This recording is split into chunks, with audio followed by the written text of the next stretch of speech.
What's going on, everybody? Welcome to another brand new installment of Renegades Reviews, exclusively here as always on the Casa D18 Studios channel.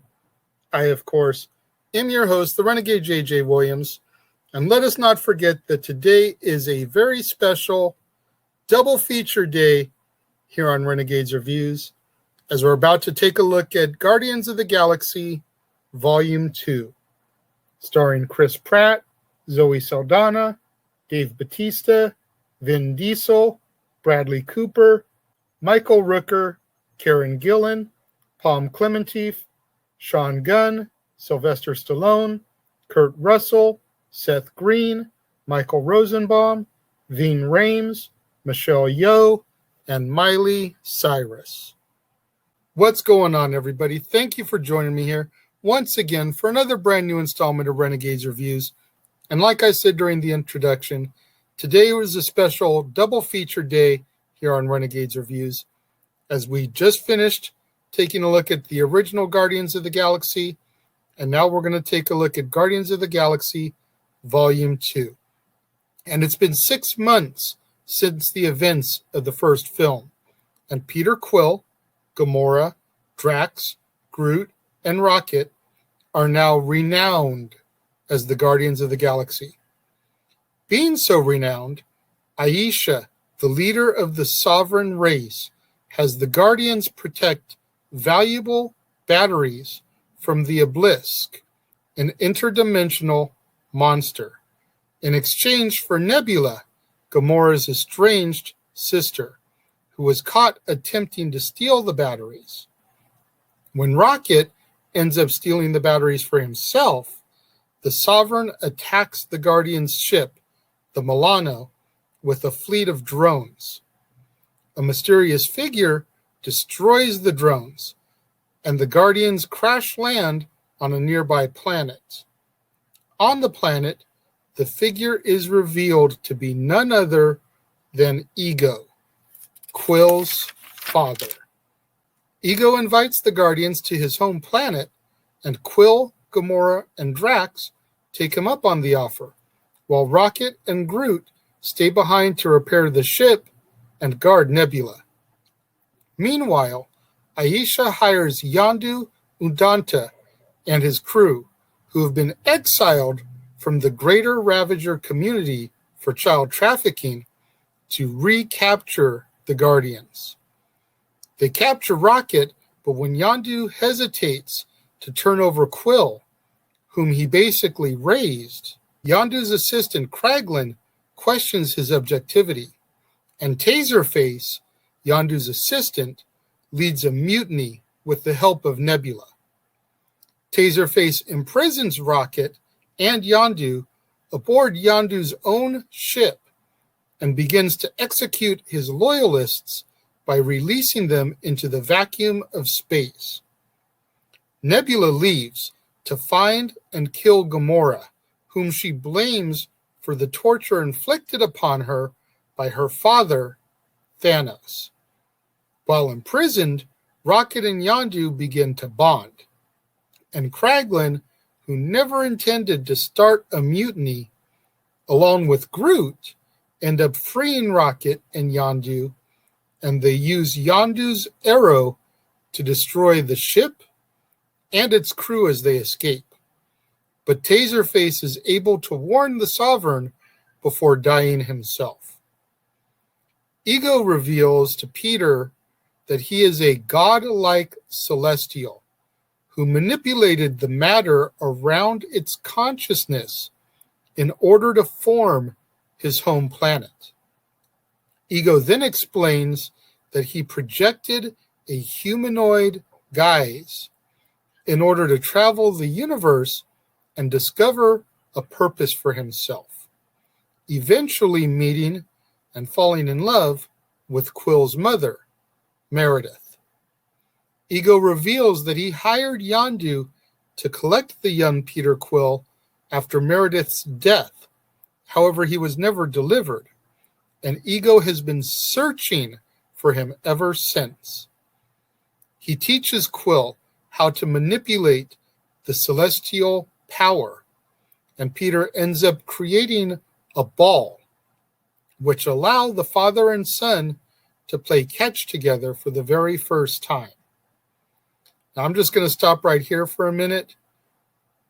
This very much harkened me back to the end of Field of Dreams, when Kevin Costner's character gets to play catch with his dad for the very first time.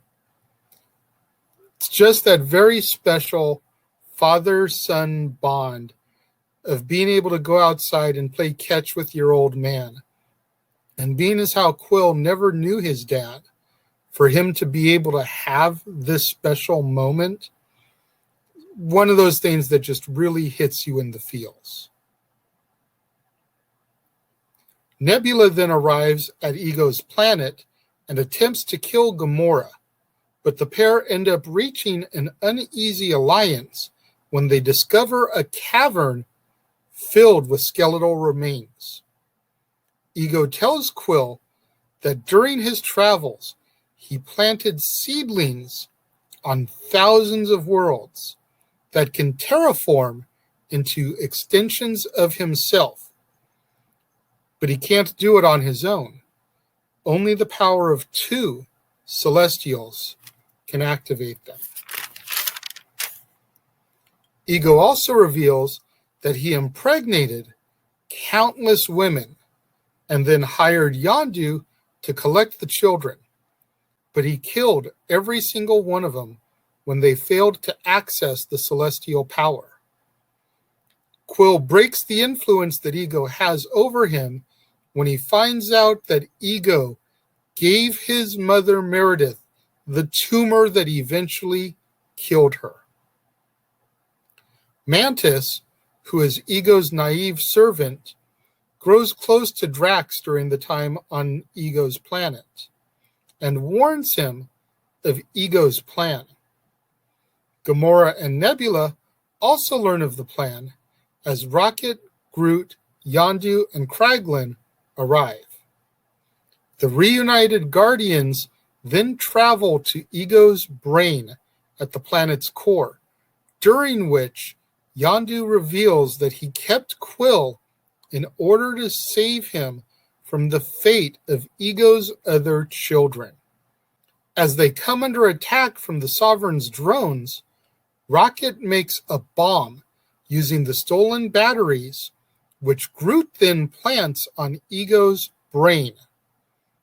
Quill fights with Ego long enough to distract him so that the other Guardians and Mantis can escape. The bomb detonates, killing Ego and disintegrating the planet. This causes Quill to lose his celestial powers. Yondu then sacrifices himself in order to save Quill and dies in the vacuum of space. Having reconciled with Gamora, Nebula chooses to leave and resume her quest to kill Thanos. The Guardians hold a funeral for Yondu, which Kraglin and dozens of other Ravengers' ships attend, acknowledging Yondu's sacrifice and accepting him back as a Ravenger once again. During the funeral, Gamora finally admits that she does indeed love Peter, and they officially become a couple. During our credits scenes, we see Kraglin learning how to use Yondu's arrow and control Finn. Stakar Ogerd, a Ravager leader, reuniting with his old teammates. Groot growing into a teenager. Aisha creating a new artificial being designed to destroy the Guardians named Adam. And a group of uninterested watchers abandoning their informant, Stan Lee, who was discussing his experiences on Earth to them. Guardians of the Galaxy 2 was another really fun romp through space. I thoroughly enjoyed this one. Once again, the music was stellar. I didn't write down all the songs like I did the last time, but the one that really stands out to me, being a huge Beatle fan, is the use of George Harrison's My Sweet Lord during the film. Just so brilliantly placed, and the fact that now you can tie the Beatles, or at least a Beatle, since it was a George solo song, to the MCU. I love it. The Guardians of the Galaxy Volume 2, I thought was a really good personal film. The first one was your typical space odyssey, space adventure. This one had a little bit of that, but I felt like it was really, really a lot more personal, between finding out why Yondu really never delivered Peter, and the fact that he knew what Ego was doing and didn't want this boy to suffer the same fate.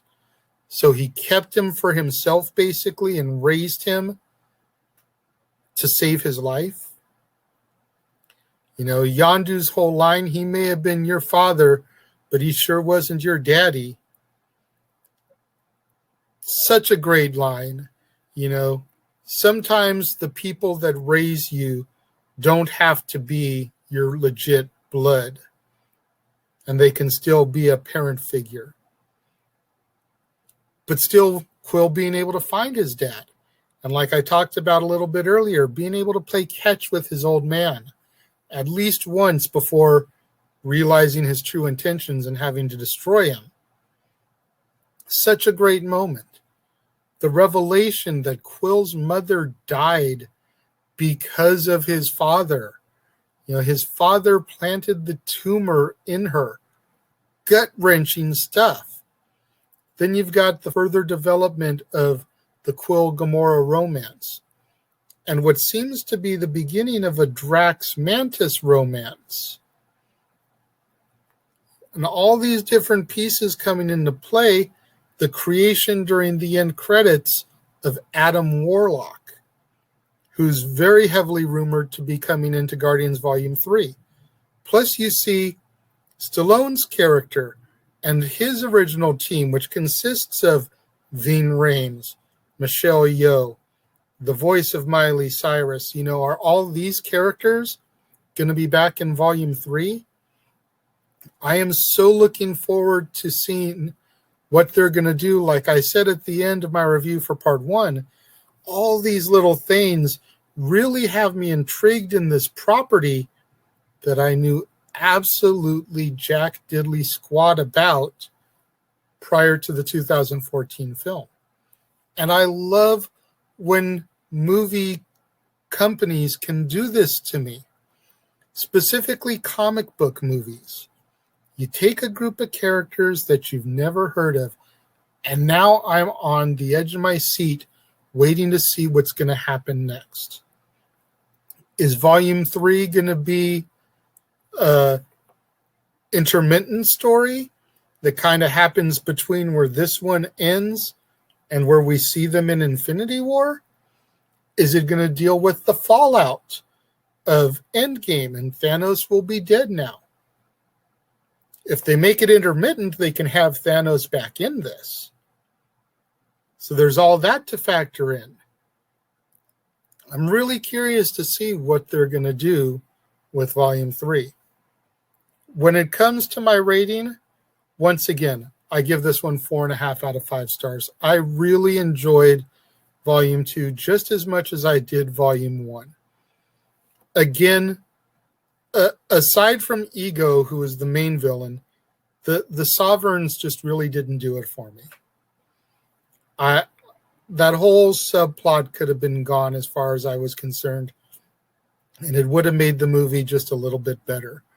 I know we needed something for some kind of jump-off point, but the fact that they kept coming back, I just really didn't get into their characters. Not at all. That's the only thing that really hinders it for me. What do you guys think of Guardians of the Galaxy Volume 2? If you're out there watching the premiere, leave your thoughts and comments over here. If you're watching a little bit later on demand, leave your thoughts and comments down here. But whatever you do, get out there on social media. Get those hashtags trending for me. Hashtag Casa D18 Studios, hashtag Renegades Reviews, hashtag Renegade Returns, and of course, the ever popular hashtag Shenanigans. We interrupt this episode of Renegades Reviews for an important announcement about merchandising. Merchandising? What's that? Merchandising. Come, I'll show you. Merchandising, where the real money's made. Make sure you go over to teespring.com/stores/Jeff Meacham Network for all the t-shirts you see here from the West Coast professor, Jeff Meacham himself. You can get shirts for the Jeff Meacham Network, Talk Wrestling, as well as the red and gold Meachamania shirts. And while you're there, don't forget to get your shirts of the Casa D18 Studios Brotherhood, the Dads on Wrestling shirt, the Renegade JJ Williams, Statboy Sports Bar, and the hashtag StatBoyApproved shirt. Make sure you go over to teespring.com/stores/Jeff Meacham Network and score your shirts today. Make sure you guys get out there. Do what that commercial just told you. Go to teespring.com/stores/Jeff Meacham Network for all the official merchandise of the Casa D18 Studios Brotherhood. Get you your Renegade JJ Williams shirt, Dad's Not Always on Wrestling, Statboy Sports Bar, hashtag StatBoyApproved, hashtag Shenanigans. Get you the official merchandise of the Jeff Meacham Network, 3 different designs of the Jeff Meacham Network logo for you to choose from, along with Talk Wrestling, Meachamania, so much more. Hey, get out there, show your love and support. It's summertime. Get you a tank top. You can choose from Renegade JJ Williams or Meachamania. Either one is the perfect accessory for those hot summer days and those even hotter summer nights, whether it's a beach bonfire, barbecue, pool party, whatever. Get out there, show your love and support. While you're showing your love and support, do what that ticker tells you to do. Do you enjoy my content? Do you enjoy my daily videos? Go to that PayPal link, send me a couple buck donation. Show me the fact that you guys appreciate me being out here in my garage studio, churning out daily content for you guys. If you don't want to send a couple bucks, that's cool. Go to the Linktree link at the bottom of the screen. Click on the link for my Amazon movie wish list. Order a film. I'm constantly updating it. When it arrives, I'll open it up live on Renegade Recap, give you a shout out, and then once I factor it in to one of my theme months and can actually sit down and review it, give you guys another shout out. And I'll show you guys all the same amount of love that you guys show me.